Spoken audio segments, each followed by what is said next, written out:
का विषय भगवान शिव की अनुपम कृपा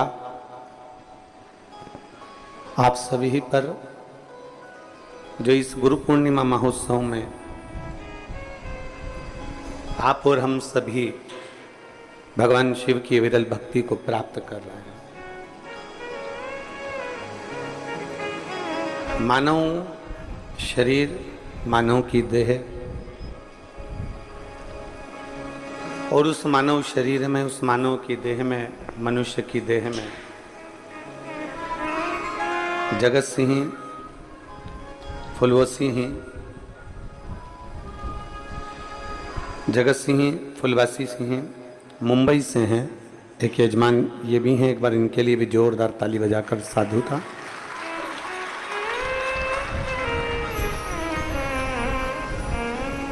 एक मानव का देह, मानव का शरीर और उस मानव शरीर में भगवान शिव की अविरल भक्ति को प्राप्त करना एक थोड़ा सा कठिन विषय है, पर शिव रूपी गुरु, मेरे ओघड़दानी, मेरे शंकर, मेरे त्रिकालदर्शी, मेरे कैलाशी अविनाशी शंकर स्वयं गुरु के रूप में जब कृपा करते हैं, तब हम भगवान शिव को थोड़ा सा जान पाते हैं। ज्यादा नहीं, बहुत थोड़ा सा।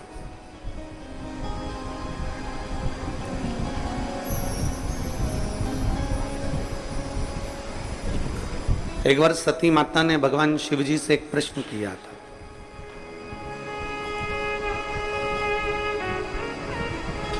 जब भगवान देवाधिदेव महादेव ने माता सती को रोक दिया था अपने पिता के घर जाने से, भगवान शंकर ने कह दिया था सती तुम अपने पिता के घर नहीं जाओगे। सती पूछ रही हैं कि क्यों नहीं जा सकती मैं, ऐसा क्या कार्य है जो मैं अपने पिता के घर में, अपने बाबुल के घर में, अपने बाप के घर में, अपने पिता के घर में नहीं जा सकती, ऐसा क्या है?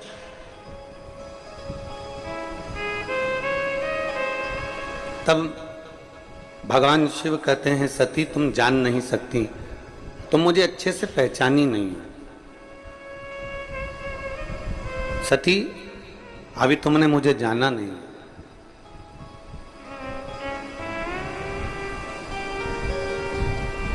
मानव की देह प्राप्त करने के बाद भी शिव को पहचानने के लिए नेत्र चाहिए, और वो नेत्र साधारण नहीं हो सकते। शिवजी ने माता सती से एक बात बड़ी अच्छी कही, शायद भारत के ही नहीं विश्व के संपूर्ण शिव भक्तों को ये बात अपने अंदर धारण करना चाहिए। और कुबरेश्वर बाबा की पवित्र भूमि पर जितने लोग कथा श्रवण कर रहे हैं वो भी इस बात को अपने अंदर उतारें, और जितने विश्व के, जितने देशों के शिव भक्त इस पवित्र कथा को सुन रहे हैं वो भी इस बात को अपने अंदर उतारें। भगवान शिव ने सती से कहा, मां सती से कहते हैं सती मृत्यु लोक में जन्म ले लेना सरल है, संपूर्ण विश्व में भटक लेना सरल है, पर यदि कोई एक मेरे शिवालय तक अगर पहुंच जाए, मेरे मंदिर तक अगर कोई पहुंच जाए, सती मेरे धाम तक अगर कोई पहुंच जाए, तो समझ लेना कि वो मनुष्य का अगला जन्म फिर नहीं होना, वो मेरे धाम पर हमेशा के लिए विराजमान होगा। पुनरपि जननम पुनरपि मरणम के प्रपंच से वो छूट जाता। बार बार जन्म लेना, बार बार मृत्यु होना, ये कब तक?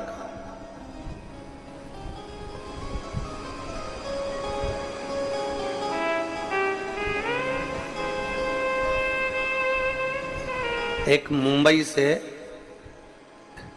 एक कुंवर भान आया है, कहाँ बैठा है? अगर कहीं बैठा हो तो जरा खड़ा हो ना। कुंवर भान जी मुंबई से आए हैं। कहाँ है? वो बैठे हुआ है। ये मुंबई से आए हैं कथा श्रवण करने के लिए। और वो कौन सा डांस होता है, इसे धीरे धीरे ऐसे ब्रेक डांस बोलते हैं, कौन सा डांस बोलते हैं वो, उसको ये बहुत अच्छे से करता है। और वहाँ इसके बहुत सारे शिष्य भी हैं जिनको वो सिखाता है। पर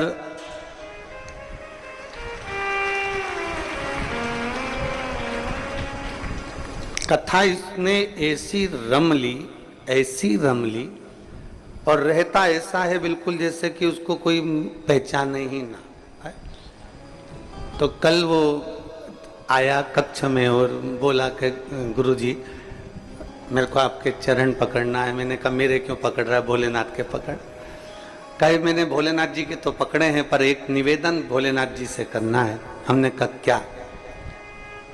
कुबेरेश्वर धाम पर आया हूं तो बाबा से प्रार्थना कर कर जा रहा हूं कि आने वाले समय में बाबा जब मेरे ऊपर इतनी और कृपा कर दे कि मैं कुछ हॉस्पिटलों का निर्माण कर दूं, कुछ गरीबों बच्चों को खूब पढ़ा लूं और खूब उनकी एजुकेशन करा लूं। ये भीतर का भाव।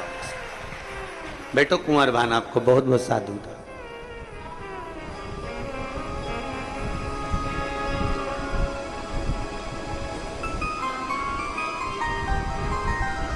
एक भीतर में जो भाव उत्पन्न होता है व्यक्ति वो कहता है।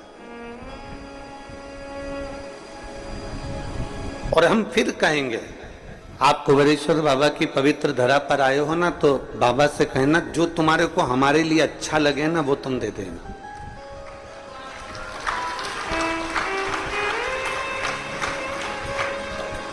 एक मैडम ने बहुत सुंदर चित्र बनवाया एक चित्रकार से, बड़ा सुंदर चित्र बनवाया मैडम ने। और मैडम ने चित्र बनवाया और चित्र बनाते ही मैडम ने कहा क्या सुंदर चित्र बनाया है, बहुत सुंदर,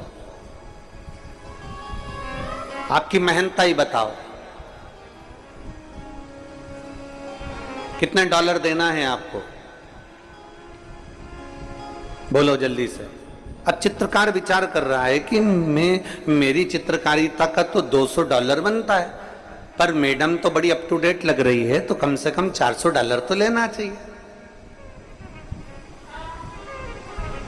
$400 तो लूंगा। फिर मन में आया कि नहीं नहीं नहीं, ये तो अच्छी पैसे वाली दिख रही है, कम से कम $800 तो लेना चाहिए। फिर उसके मन में आया कि नहीं,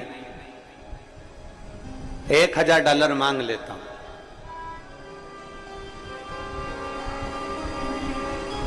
ऐसा विचार वो अंदर करता रहा। फिर आखिरी में मैडम ने फिर कहा आप बताओ आपको क्या देना है चित्र का। उसने सोचा कि मैं 1000 मांगने वाला हूं, परंतु अगर इसने मेरे $200 नहीं दिए तो इससे तो अच्छा है कि मैं अपने $200 मांग लूं। पर मैं $200 रहने देता हूं, पहले मैडम से कह देता हूं कि तुमको जो अच्छा लगे वो तुम मुझे दे दो। अब घबरा रहा है, अगर मैडम ने कुछ नहीं दिया तो, और 200 से भी कम दे दिया तो। फिर भी उसने कह दिया, मैडम ने पूछा बताओ तुम्हें क्या चाहिए। उसने कहा मैडम तुम्हारा मन करे ना वो तुम दे दो। मैडम खुश हो गई, क्या चित्र बनाया है तूने, कितना जोरदार बनाया है तूने। मैडम ने अपना पर्स लिया, जो पर्स हीरे से जड़ा हुआ था, रतन से जड़ा हुआ था, सोने से जड़ा हुआ था, और वो पर्स मैडम ने उसको दे दिया। और देते से कहा ये पर्स तुम रख लो, इस पर्स को तुम्हारे पास रखो। उस चित्रकार ने विचार करा, मैडम बोल रही है कि बड़ा कीमती पर्स है तुम रख लो। और चित्रकार ने मन में सोचा मेरे को तो $1 की जरूरत थी, पैसे की जरूरत थी, इस पर्स का करूंगा क्या, खूंटी पर टंगा रहेगा, कील पर टंगा रहेगा, ये पर्स मेरे किस काम आएगा। तो उसने सोच लिया कि मैडम तो कंजूस लग रही है, इसलिए उसने कहा मैडम आपका पर्स अपने पास में रखो, मेरे तो $200 तुम मुझको दे दो, मुझे तुम मेरे $200 दे दो। मैडम ने वो पर्स लिया, खोला, और उस पर्स को खोला तो उस पर्स में $1,00,000 रखे हुए थे, उसमें से $200 मैडम ने दे दिए।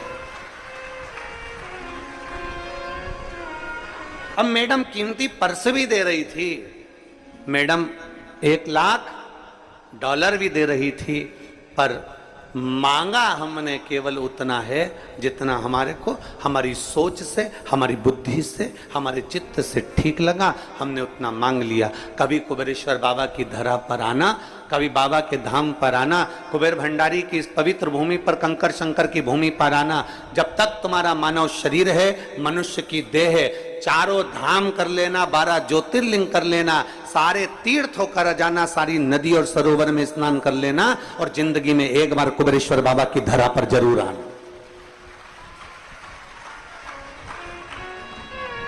बाबा कुबेर भंडारी की भूमि पर एक बार जब आना, हर जगह से जब घूम कर, हर जगह से धक्के खाने के बाद, हर जगह पर होकर आने के बाद जब कुबेर बाबा के भंडारी की इस पवित्र भूमि पर आओ, तो बाबा से अपने लिए कुछ मांगना तो इतना जरूर कहना कि तुझे मेरे लिए जो अच्छा लगता हो बाबा, तू मुझे वो दे देना जो मेरे लिए अच्छा हो और तुझे अच्छा लगता हो सकता है मैं कम मांगू, हो सकता है मैं थोड़ा मांगू, हो सकता है मैं थोड़ा लूं, पर तू कृपालु, तू दयालु, तू करुणा सागर है, तेरे बराबर दुनिया में कोई कृपा करने वाला नहीं होगा।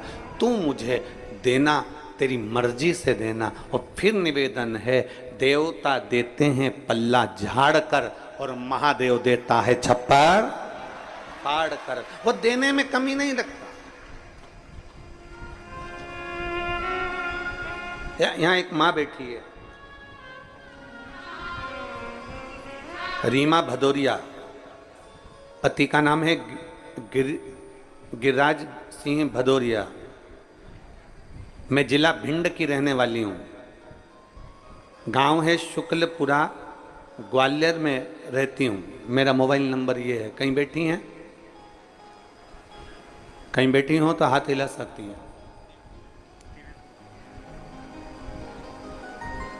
बच्चा आया है क्या साथ में? पहले तो जो बच्चा इनका चले गया, उस बच्चे का फोटो एलईडी पर आप लोग देख सकते हैं। 15 साल का बच्चा था। आप उस बच्चे को लेकर आ जाओ, आ जाओ, एक बेलपत्र ले जाओ। गुरुजी, 15 साल का मेरा एक बेटा, 20 जुलाई 2021 को उसका जन्मदिन था और 27 जुलाई का दिन आया। हम ग्वालियर से अपने गांव गए और उसने भोजन भी नहीं करा और उसके दोस्तों ने उसको बुला लिया। 15 साल का मेरा बेटा, जब दोस्तों ने बुलाया, मेरा बेटा उनके साथ चले गया। सब तालाब के किनारे पर नहाने लगे, खेलने लगे। उसी बीच में मेरे बेटे का पांव फिसल गया और मेरा बेटा पानी में चला गया। 15 साल का मेरा बेटा जब पानी में चला गया, 3 घंटे तक उसको तालाब में ढूंढा गया, नहीं मिला। 4 घंटे तक ढूंढा गया, नहीं मिला। तब हम लोग हताश होकर घर आ गए। फिर घर पर वापस फोन आया कि तुम्हारा बेटा मिल गया, पर वो जीवित नहीं है, वो मर गया। मेरा 15 साल का एक बेटा चले गया, रो रो कर घर का बुरा हाल हो गया। अब करूं तो करूं क्या? जमीन पांव के नीचे से खसक गई, अब क्या करा जाए? तभी हमने कुबेरेश्वर बाबा के धाम में बाबा से विनती करी और टीवी के सामने बैठकर कथा श्रवण करी कि अब तुझे मेरा बेटा वापस देना पड़ेगा, चाहे कुछ भी हो जाए। डॉक्टरों के हिसाब से मुझे अब संतान नहीं हो सकती थी, डॉक्टरों के हिसाब से मुझे औलाद नहीं हो सकती थी, पर मैंने टीवी के सामने अपने पति के साथ बैठकर जब कथा का रसपान किया, बाबा को 1 लोटा जल चढ़ाना प्रारंभ करा, मंदिर में सफाई करना प्रारंभ करा, मंदिर के बेलपत्र लाकर नंदी के पास बैठकर खाना प्रारंभ करा। और डॉक्टरों ने कह दिया तब तुम्हें औलाद नहीं होगी, पर मेरे बाबा ने मुझे पुनः फिर एक बेटा दिया, उसका नाम मैंने शिवांश रखा है। पुनः उस बेटे का फोटो लगा रही हैं और वो बेटे को लेकर भी आ रही हैं। मेरे बेटे का नाम मैंने शिवांश रखा है। 15 साल का मेरा पुत्र चले गया। डॉक्टर के हिसाब से मैं मां नहीं बन सकती, डॉक्टर के हिसाब से मुझे औलाद नहीं हो सकती, पर एक भरोसा उसके भीतर जागृत था, एक विश्वास उसके भीतर जागृत था, एक भगवान के चरणों के प्रति विश्वास उसके भीतर जागृत था। और वो भरोसा, वो विश्वास उसका इतना बढ़ गया था कि मेरे देव अधिदेव महादेव को सुनना पड़ा। बस एक निवेदन, बाबा के धाम में आओ, तुम अपनी मर्जी से जो मांगना है वो तुम मांगो, तुम्हारी मर्जी है, पर मेरे बाबा से इतना जरूर कहना कि मैं जो मांगूंगा हो सकता है उसमें कमी रह जाए, पर मेरे शंभु इतनी कृपा जरूर करना कि मेरे हित के लिए तुझे जो अच्छा लगे वो मुझे इतना दे देना कि बस मेरे ऊपर तेरी कृपा बने। और शंभु शरणे दया। कुबेर भंडारी के दरवाजे पर आए हो तो आप बाबा से क्या कहना चाहते हो? आप कुबेर भंडारी के दरवाजे पर आए हो तो आप बाबा से क्या विनती करना चाहते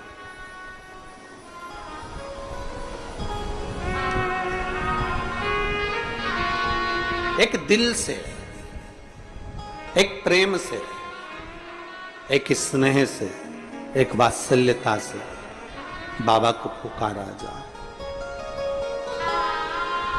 शिव महापुराण की कथा कहती है, भगवान शंकर का चरित्र कहता है, गुरु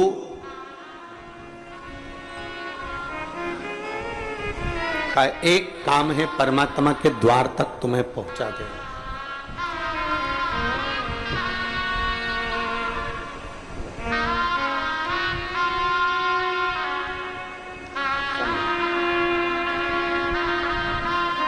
शंभु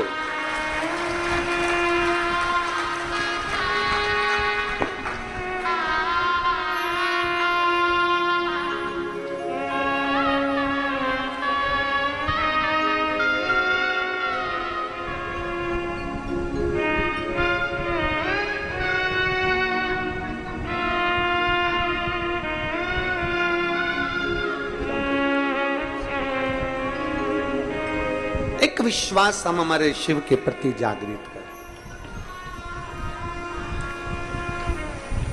चरित्र कह रहा है, सती माता को भगवान शंकर ने समझाया, सती अगर मानव का शरीर मिल गया और मानव का शरीर मिलने के बाद यदि तुम शंकर की भक्ति में रमी हुई हो, शिव की भक्ति अगर तुम कर रही हो, अगर संसार में जन्म लेने वाला मनुष्य मेरे मंदिर तक, मेरे देवालय तक, मेरे शिवालय तक यदि जा रहा है, एक लोटा जल अगर शंकर को समर्पित कर रहा है, शिव भक्ति कर रहा है, पंचाक्षर मंत्र नमः शिवाय, षडाक्षर मंत्र ओम नमः शिवाय, श्री शिवाय नमस्तुभ्यम का स्मरण कर रहा है, तो सती समझ लेना कि उसने सारे जन्म जितने उसके होने थे वो सारे जन्म उसने काट लिए हैं, और ये जन्म उसका मेरे लिए हुआ है और मेरी भक्ति के लिए हुआ।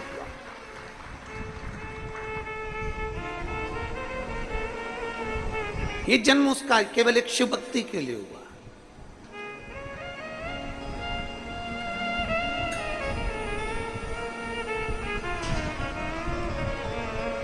और जो जन्म दिया है भगवान ने, उस जन्म को हम सार्थक क्यों ना करें? एक बड़ा सुंदर संवाद आता है, बड़ा सुंदर चरित्र आता है। दधीचि ऋषि, जिनके माता पिता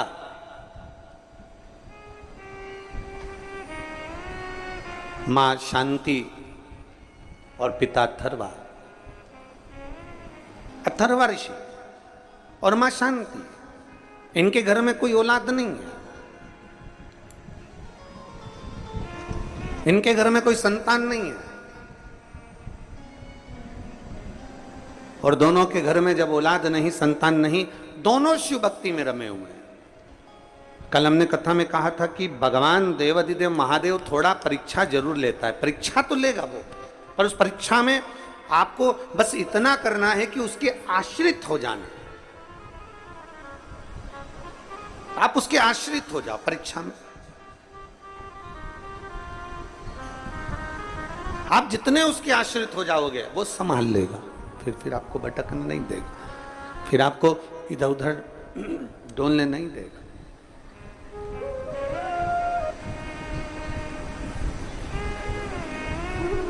अब दधीचि ऋषि के माता शांति और पिता अथर्वा जी भगवान शिव की अविरल भक्ति को धारण करते हैं, दिन रात शिव नाम का स्मरण करते हैं।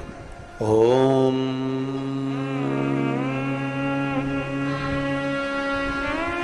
नमः शिवाय, ओम नमः शिवाय, ओम नमः शिवाय। साधना में लगे हुए हैं। आज मां शांति थोड़ी सी संविदा लेकर आई। संविदा मतलब लकड़ी, चूल्हा जलाने के लिए, भोजन बनाने के लिए थोड़ी सी लकड़ी साथ में लेने के लिए गई।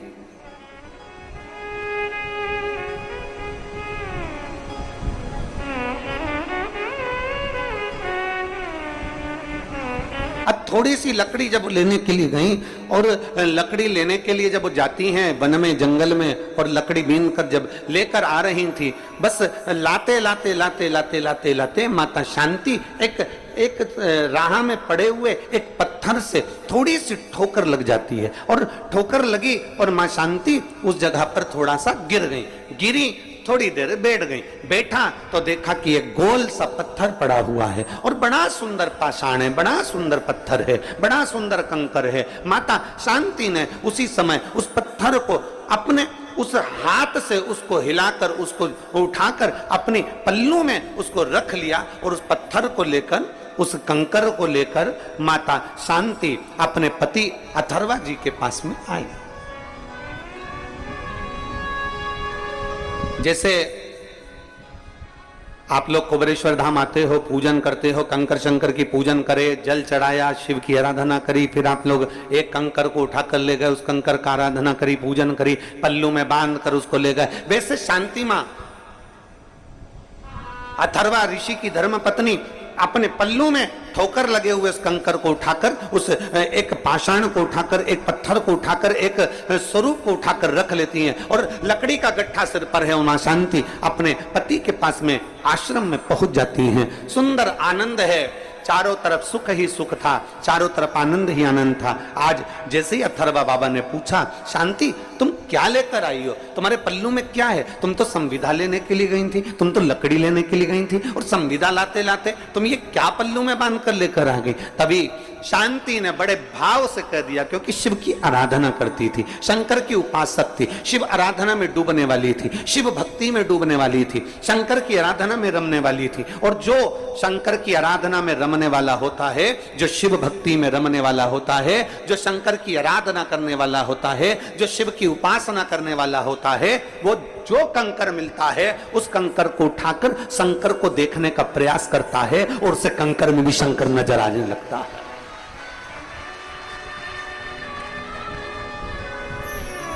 उसे कंकर में भी शंकर नजर आने लगता है, उसे कंकर में शंकर दिखने लगता है। क्यों? क्योंकि उसके हृदय में शिव समाया हुआ। और आप में से कई हैं, आप में से कोई एक दो नहीं, ना जाने कितनी माताएं ऐसी बैठी हैं, ना जाने कितने भाई ऐसे बैठे हैं।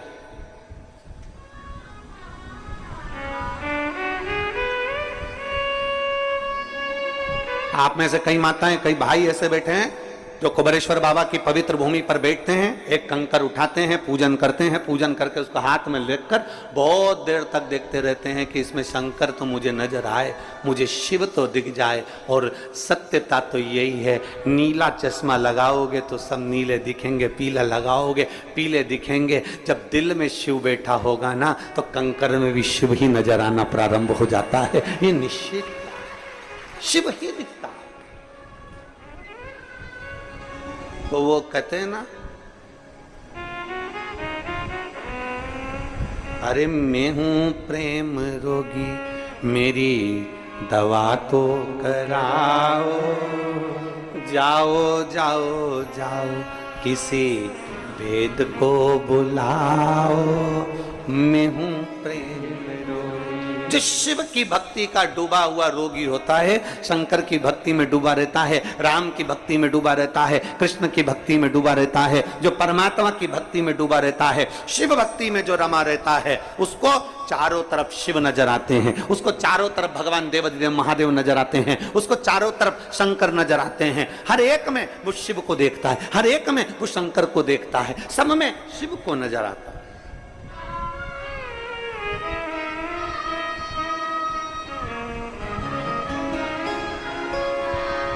हर एक में शंकर। एक दादा हैं, वो उत्तर प्रदेश से, उनकी धर्म पत्नी तो अब नहीं है, पर उत्तर प्रदेश से वो सेवा करने आते हैं, सेवा करने आते हैं उत्तर प्रदेश, केवल सेवा करने की। और वो भोजन भंडारे में हम उनसे हमेशा कहते हैं, काका क्या हाल चाल, बढ़िया, आ गए? आओ आ गए गुरुजी, सेवा करने के लिए पहुंच गए? हाँ गुरुजी। अब उस सेवा में लगे रहते और उनका एक ही काम, जो भी जिसको भी भोजन देंगे तो चिल्ला कर देते हैं, भोले लो भोजन, भोले खिचड़ी, भोले रोटी, भोले सब्जी, भोले ये लो। उसको मालूम है कि जो कुबेरेश्वर बाबा की धरा पर आता है वो इंसान नहीं होता, वो शंकर का एक स्वरूप होता है, उसमें शिव समाया हुआ, उसमें शिव बसा हुआ।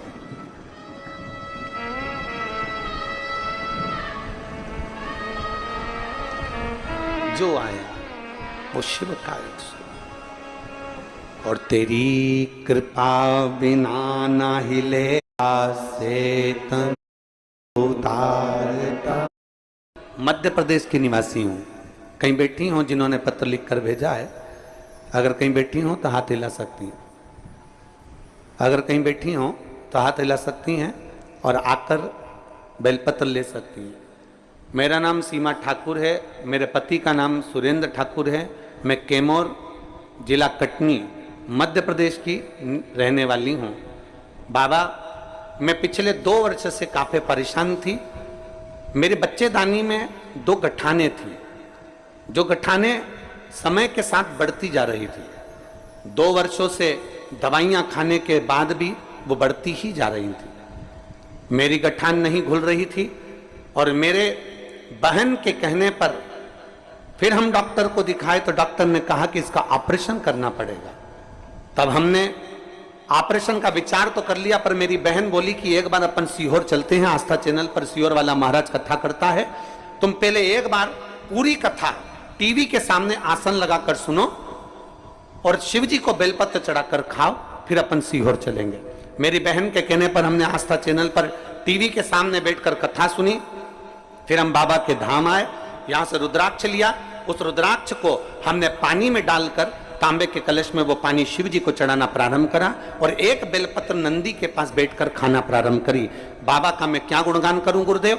दूसरी बार जब मेरी बहन डॉक्टर के पास 1 महीने बाद जांच कराने के लिए लेकर गई तो डॉक्टर ने कह दिया कि तुम्हारी गठाने गल चुकी हैं, अब तुम्हें ऑपरेशन की जरूरत नहीं है। कहीं बैठी हो, आई हैं, हाथ हिलाओ जरा, आ जाओ, बेलपत्र ले जाना, आ जाओ। मेरा नाम सीमा ठाकुर है, मेरे पति का नाम सुरेंद्र ठाकुर है, मैं कैमूर जिला कटनी मध्य प्रदेश की रहने वाली हूं। शिव तत्व की प्राप्ति, भगवान शंकर की प्राप्ति, भगवान शिव की ओघड़ की प्राप्ति का केंद्र बिंदु है हमारा विश्वास, हमारी भक्ति।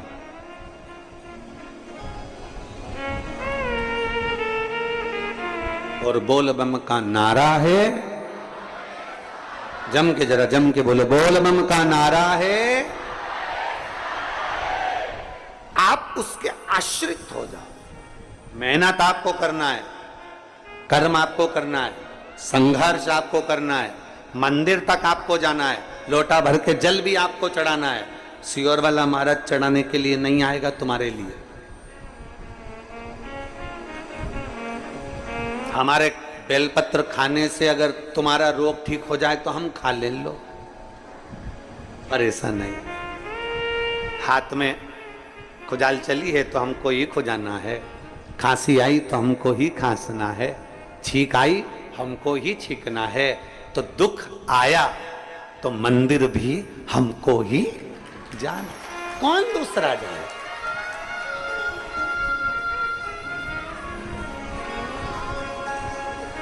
पाप तुम करो और भोगे कोई दूसरा, हो सकता है?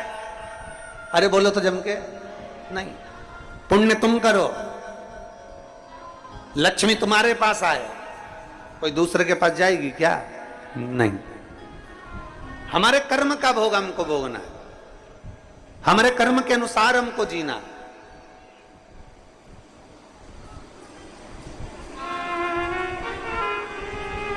कोई गुरुजी तुमसे कह रहे ना तू चिंता मत कर, मैं बैठा हूं ना, मैं तेरे लिए सब कर दूंगा, तू जा तेरे घर पे, तू तो आराम से चादर तान और सो।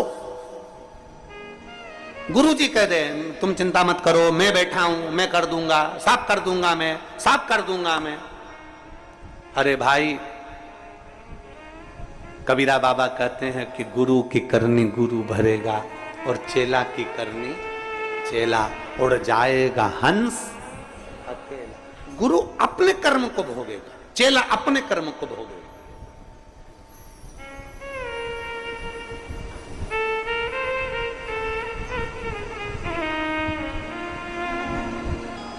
आपके कर्म आपको भोगना है, हमारे कर्म हमको भोगना है। जैसा कर्म करेंगे उसके अनुसार हमें फल प्राप्त होगा। तो फिर हम कैसे कह सकते हैं? दुनिया के लोग भले कोई कह दे तुम्हारे सामने आकर कि तुम्हें चिंता करने की जरूरत नहीं, मैं बैठा हूं सब कर दूंगा, मैं बैठा हूं सब कर दूंगा, नहीं। अगर सच्चा गुरु होगा, असली गुरु होगा, तो वो ये कभी नहीं कहेगा कि मैं कर दूंगा। असली गुरु कहेगा चिंता मत कर, भगवान पर आश्रित हो, अपनी लगन से काम कर, अपनी दुकान रोज खोल, अपनी मेहनत पूरी कर और शंकर जी के मंदिर में एक लोटा जल रोज चढ़ा, बाबा तेरे भला जरूर करेगा।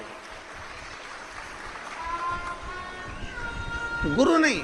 एक पिछले गुरु पूर्णिमा पर हमने कथा सुनाई थी, आप लोगों के स्मरण में होगा कि एक शिष्य के बहन की शादी आ गई। कथा सुनी थी आप लोगों ने? शिष्य के बहन की शादी आ गई और उसने सोचा गुरुजी का तो इतना बड़ा आश्रम है, गुरुजी के पास इतना करोड़ों का धन है, गुरुजी के पास में इतना वैभव है, तो मेरी बहन की शादी तो गुरुजी कर देंगे। उसने कहा गुरुजी के पास जाकर, गुरुजी मुझे मेरे गांव जाना है। गुरुजी ने कहा जा। गुरुजी मेरी बहन की शादी है। गुरुजी ने कहा बधाई हो। गुरुजी हम बहुत गरीब हैं गुरुजी, हमारे पास में कुछ भी नहीं। गुरुजी कहते हैं सब भगवान बैठा है, सब अच्छा करेगा, क्यों टेंशन लेता है, जा। अब वो जाने लगा, ये पिछले गुरु पूर्णिमा की कथा है। जाने लगा, गुरुजी ने उससे कहा सुन, तेरी बहन की शादी है, अंदर कोई अनार देकर गया है, एक झोले में अनार रखे हैं, तू ले जा, तेरी बहन की शादी में अनार लेकर चले जा। अब अनार रखे थे और अनार लेकर चला तो मन में कोसता कोसता गया, काहे का गुरुजी, इतना बड़ा आश्रम, इतना बड़ा वैभव, इतना बड़ा धन, इतनी दौलत, इतनी सत्ता, तो भी गुरुजी ने बताओ केवल अनार ही दिया। इतना बड़ा गुरुजी था, थोड़ा बहुत तो दे देता तो मेरी बहन की शादी हो जाती। और गुरुजी ने दिया तो केवल अनार। ये पिछले गुरु पूर्णिमा का चरित्र है।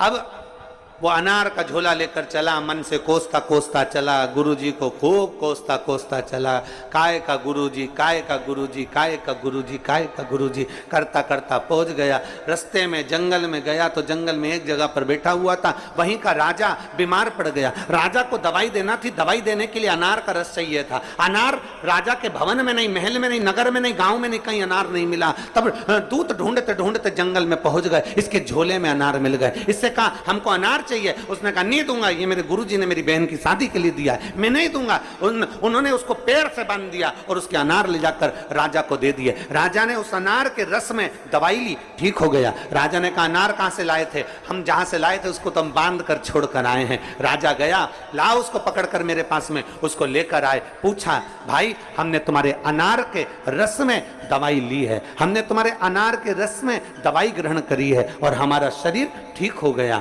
हम चाहते हैं ये तुम्हारे अनार का क्या शुल्क दे सकते हैं, हम क्या दे तुमको, आज तुमने हमारे प्राण बचा लिए। इतने में वो कहता है महाराज अनार तो मेरी बहन की शादी के लिए मेरे गुरु ने दिए थे।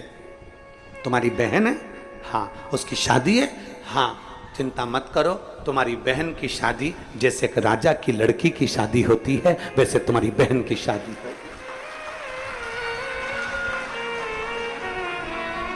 शिष्य की आंख से आंसू बहने लगे कि गुरु ने तो अनार दिए थे और मेरी बहन की शादी राजघराने जैसी हो गई।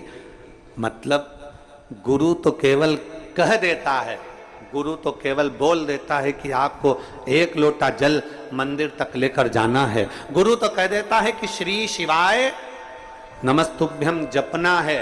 गुरु तो कह देता है कि एक बेलपत्र का सेवन करना है। गुरु तो कह देता है कि आपको शिव भक्ति को धारण करना है। ये गुरु कह देता है। आगे करना आपको, भजन आपको करना है, कीर्तन आपको करना है, मंत्र जाप आपको करना है, स्मरण आपको करना है।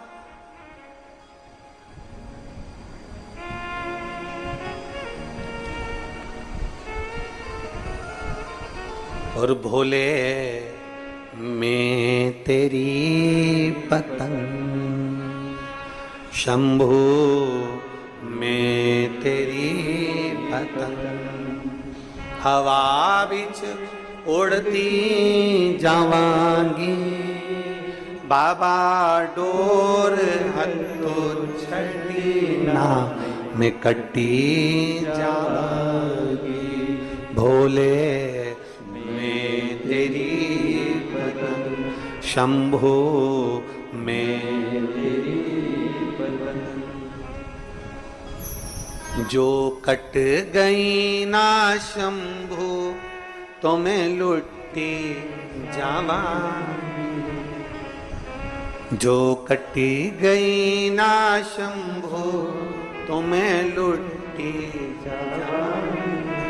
बाबा जब तक मेरी डोरी आपके हाथ में है तब तक मैं आकाश में लहरा रही हूं, खो ऊपर जा रही हूं।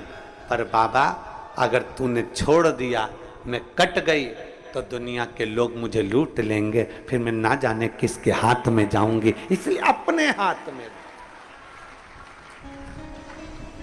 अपने हाथ में,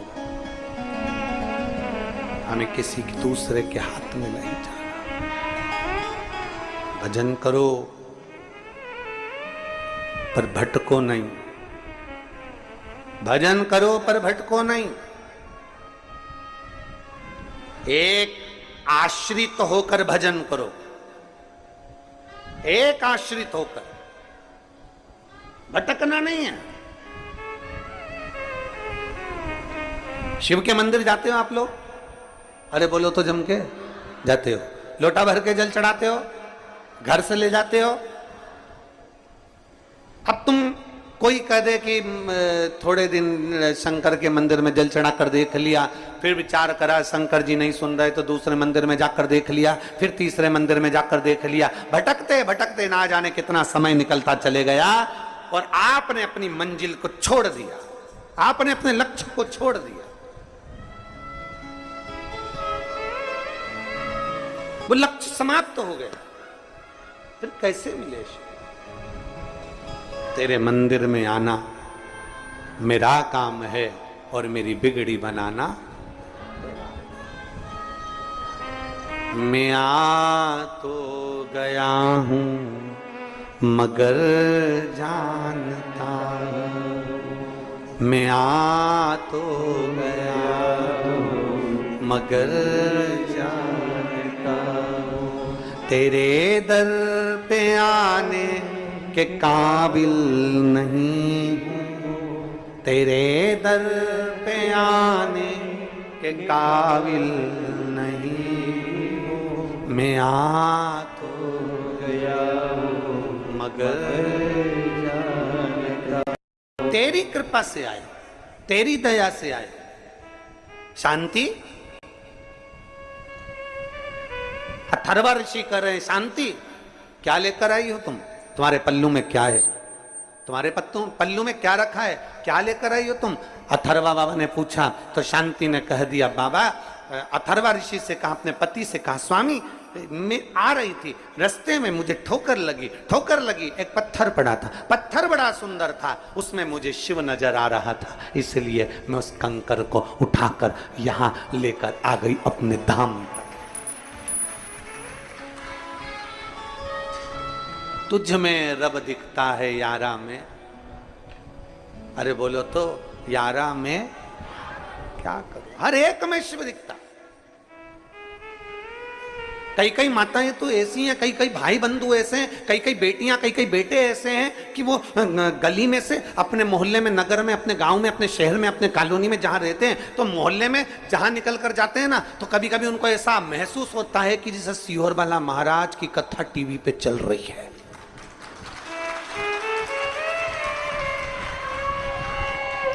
कभी कभी उनको ऐसा महसूस होता है, चलते चलते गाड़ी से जा रहे हैं, सब्जी ले रही है बाहर खड़े होकर बाहर, और सुबह के टाइम पे कथा नहीं आती टीवी पर, हमारी कथा नहीं आती सुबह, पर ऐसा महसूस होता है कि सब्जी लेते लेते महाराज की कथा। सब्जी वाला पूछ रहा है आलू कितने दूं, आधा किलो तोल दे, टमाटर 250 ग्राम दे दे। अरे ऐसा लग रहा है कहीं से सीहोर वाला महाराज कथा कर रहा है, उसके शब्द कानों में सुन रहे हैं, दिख रहा है, पढ़ रहा है, समझ आ रहा है। मतलब तुम्हारे अंदर शिव तत्व इतना भर गया, तुम्हारे अंदर शंकर जी तुम्हारे अंदर शिव तत्व इतना समा गया, तुम्हारे अंदर भगवान शंकर की भक्ति इतनी इतनी भरा गई कि खानो नहीं भावे मन, पीनो नहीं भावे रे, दौड़ दौड़ मन सत्संग जावे। और मैं तो प्रभु की दीवानी ऐसी हो गई, और सपनों में आवे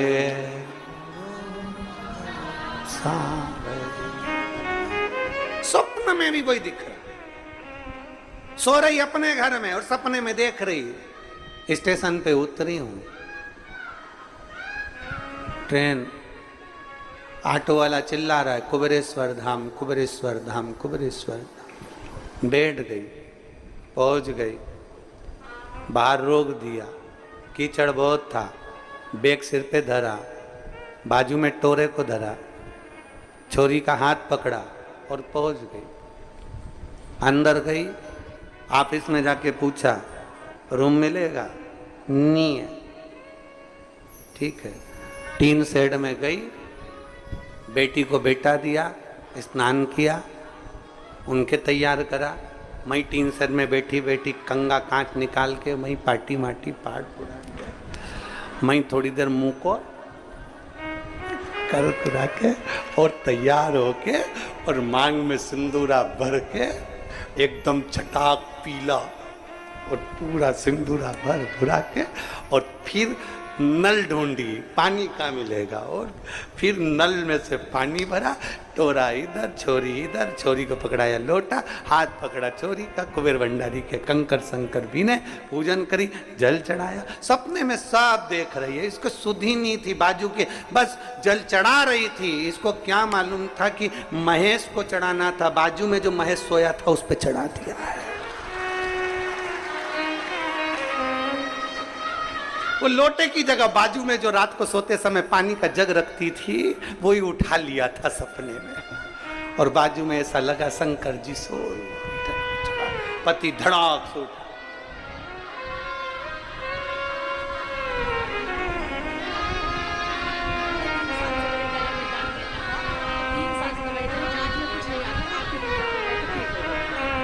कह रही हैं गठान तो थी पर गले में भी तकलीफ हो गई थी, पर बाबा की कृपा से अब पूर्ण तरह से स्वस्थ हैं। शिव कृपा। पति ने पूछा बावरी हो गई है, पागल हो गई है, मेरे ऊपर जग भर के पानी डाल दिया। पत्नी सॉरी क्षमा करो, मैं समझी मैं सीहोर हूं कुबेरेश्वर धाम पर, मुझे क्या मालूम था कि सपनों में आवे मारा सावरी, मुझे क्या सुध पड़ी।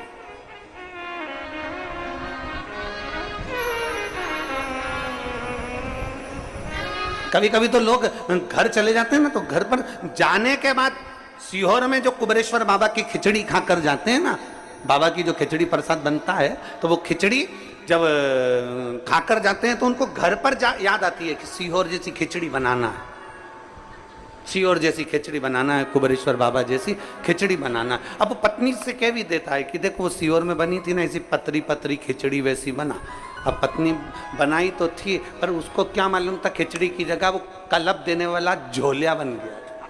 अब करे क्या? अविरल भक्ति है शिव। और एक विश्वास, एक भरोसा, एक दृढ़ता शिव के प्रति जब जागृत हो जाए तो शिव तत्व मिलता जरूर है हमें। हमारे एक आटे की बोनी में आटा भरते जाओ भरते जाओ भरते जाओ, दबा दबा के भर दिया, भरते गए भरते गए भरते गए, आखिरी में आटा डुलना प्रारंभ हो गया क्योंकि उसमें भरा ज्यादा गया। तुम्हारे अंदर भी शिव तत्व इतना भरा गया कि तुम्हें कंकर में भी शंकर नजर आ रहा है, तुम्हें बेलपत्री में भी शिव नजर आ रहा है, तुम्हें दुर्वा में भी शंकर नजर आ रहा है, तुम्हें एक धतूरे के अंदर भी शिव नजर आ रहा है, तुम्हें हर एक चीज में शंकर नजर आ रहा है क्योंकि तुम्हारे भीतर शिव तत्व इतना समा चुका है, तुम्हारे भीतर शिव तत्व इतना रम चुका है, इतना शिव तत्व तुम्हारे भीतर समा है।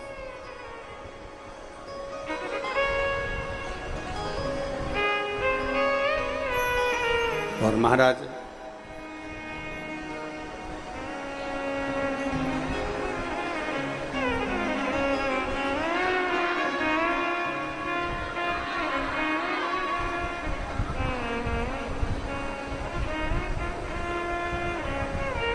शीश गंगा की धार, गले सर्पों का हार, महादेवा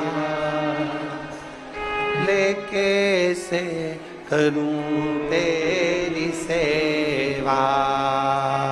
शीश गंगा की धार, गले सर्पों का हाथ, महादेवा बोले कैसे करूं तेरी सेवा। शीश गंगा की धार, गले सर्पों का हाथ, महादेवा बोले कैसे करूं। सब गाइए बड़े भाव से, दोनों हाथों से ताली से बजाते हुए।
मछली भी झूठा कराई, तेरी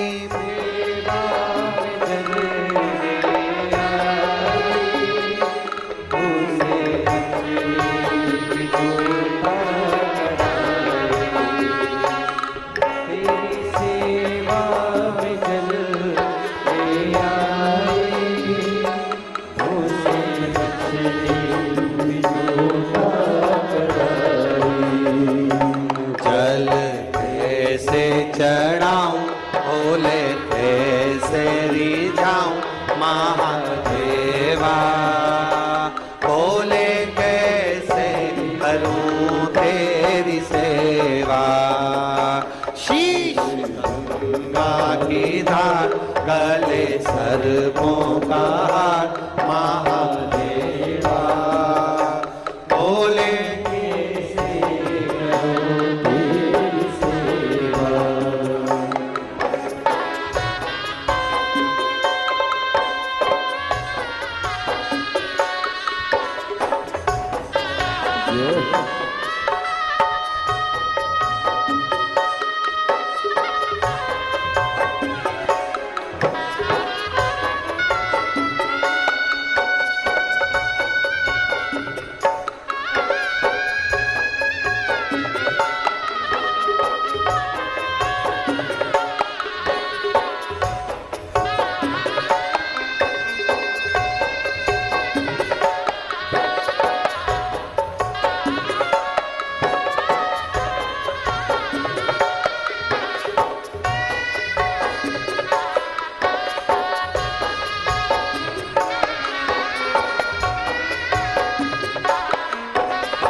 तेरी सेवा में दूत ले आई, उसे बछड़ा भी झूठा कराई।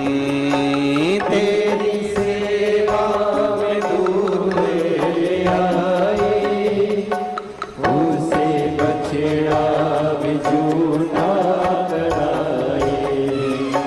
तेरी सेवा में दूत ले आई, उसे बछड़ा भी झूठा कराई। तेरी सेवा में दूत ले आई, उसे बछड़ा भी झूठा कराई। दूध कैसे चढ़ाऊं भोले कैसे रिझाऊं महादेवा, भोले कैसे करूं तेरी सेवा। शीश गंगा की धार, गले सर्पों का हार महादेवा, भोले कैसे करूं तेरी सेवा।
उसे भवरा भी झूठा कराई।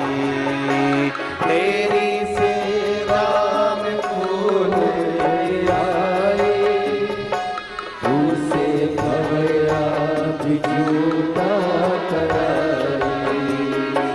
तेरी पूजा में फूल आई, उसे भवरा भी झूठा कराई। तेरी